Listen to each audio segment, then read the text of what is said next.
Janshakti news, जनतेसाठी जनतेसोबत। परिवारात सर्व असतं हा, आणि माझा परिवार माझ्या बरोबर आहे। सर्वजण भले आम्ही वेगळ्या वेगळ्या पक्षात काम करतो, माझा परिवार आणि हा माझा परिवार आहे। माझा परिवार खाली नुसतं माझ्या घरचे नाही, सर्व आहे हा। आयुक्तांना जे पत्र दिलं त्याला बोलवतील मी जाईन ना, नाही कसं मी कशाला, मला काय विचारणं झालं तर मी जाईन, बोलेन ना तिकडे हा।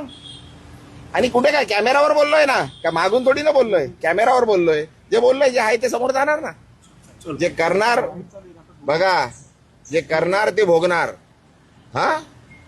राजूल पाटील संदर्भात पाहिलं गेलं तर अरे भाई कशाला, बस झाला ना आता, तुला बोललो 2 मिनिटं बोलायचं होतं, बोलणारच नव्हतं, बोललो ना भाई, आता अजून किती कशाला हे करतोय। चल बस माझ्या बरोबर, बस ना गाडीत, चल बोलता बोलता जेवढं बोलायचं तेवढं बोलू, चला कशाला इज्जत देतो भाई, घे ना यार कशाला।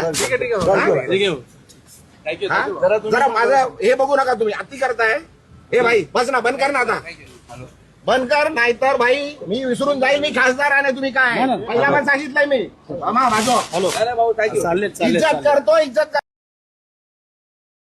कोड घालतात आहे, घे रेकॉर्ड कर, इज्जत करतो, उगाच डोक्यात जाऊ नका, उगाच डोक्यात जाऊ नका, घराखाली उगाच देतो, जेवतोय तुम्हाला, जेवायला देतोय काय, उगाच त्यांच्याकडे जाल, ते बोलतात ना मला, मी बोलणार नाहीये, आता परत आले तर मारून पाठवणार तुम्हाला, पण जे बोलायचं लिहायचं ते लिहा, रेकॉर्ड करा, सांगा तिकडे कमिशनरकडे जाऊन कंप्लेंट करा, इज्जत करतोय तुम्हाला, सहन करतोय, खूप दिवस सहन केलं तुम्ही। पत्रकारांना धमक्या देणारे खासदार पुन्हा आला तर मारून पाठवीन, इज्जत देतोय इज्जत घे, आणि हे सगळं पोलिसांसमोर सांगण्याची भाषा। मित्रांनो, हा कोणत्याही सामान्य माणसाचा नव्हे तर लोकांनी निवडून दिलेल्या एका खासदाराचा कथित संताप आहे। उद्धव सेनेतून शिंदे सेनेत प्रवेश केलेले खासदार संजय दिना पाटील पुन्हा एकदा वादाच्या केंद्रस्थानी आले आहेत। पत्रकारांनी प्रतिक्रिया मागितली आणि त्यानंतर झालेल्या वक्तव्यांमुळे पत्रकार संघटनांमध्ये संतापाची लाट उसळली आहे। पण आज प्रश्न फक्त एका पत्रकाराचा नाही, प्रश्न आहे संपूर्ण पत्रकारितेच्या सन्मानाचा।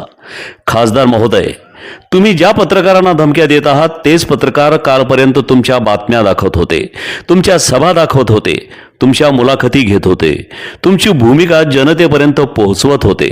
निवडणूक आली की कॅमेरे हवे, प्रेस कॉन्फरन्स घेतली की पत्रकार हवेत, बातमी प्रसिद्ध झाली की आनंद, आणि एखादा प्रश्न विचारला की धमक्या। हा कसला लोकशाहीचा आदर्श? पत्रकार हा कोणत्याही पक्षाचा नोकर नसतो, तो जनतेचा प्रतिनिधी असतो। जनतेच्या मनातील प्रश्न विचारणे हे त्याचे कर्तव्य असते। आज पत्रकारांना मारून टाकेन अशी भाषा वापरली जाते, उद्या जनतेला काय सांगाल? लोकशाहीमध्ये सत्तेचा अहंकार चालत नाही, इथे प्रश्न विचारले जातात आणि उत्तरं द्यावी लागतात। खासदार महोदय, धमक्या देऊन कॅमेरे बंद होणार नाहीत, आवाज दाबून प्रश्न संपणार नाहीत, आणि पत्रकार घाबरले तरी सत्य घाबरत नसतं। इतिहास साक्षी आहे, अनेक नेते आले, अनेक मंत्री आले, अनेक सत्ताधारी आले, पण पत्रकारितेची ताकद कायम राहिली। कारण पत्रकारिता ही कोणत्याही पक्षाची नाही, ती जनतेची असते। आज जर पत्रकारांवर दबाव आणला गेला तर उद्या सामान्य नागरिकाचा आवाज कोण उठवणार? म्हणूनच हा प्रश्न एका व्यक्तीचा नाही तर लोकशाहीच्या चौथ्या स्तंभाचा आहे। आणि शेवटी खासदार महोदयांना एकच सांगावंसं वाटतं, पत्रकारांना धमक्या देण्यापेक्षा प्रश्नांची उत्तरं द्या। कारण लोकशाहीत माईक दाबता येतो, पण सत्याचा आवाज कधीच दाबता येत नाही।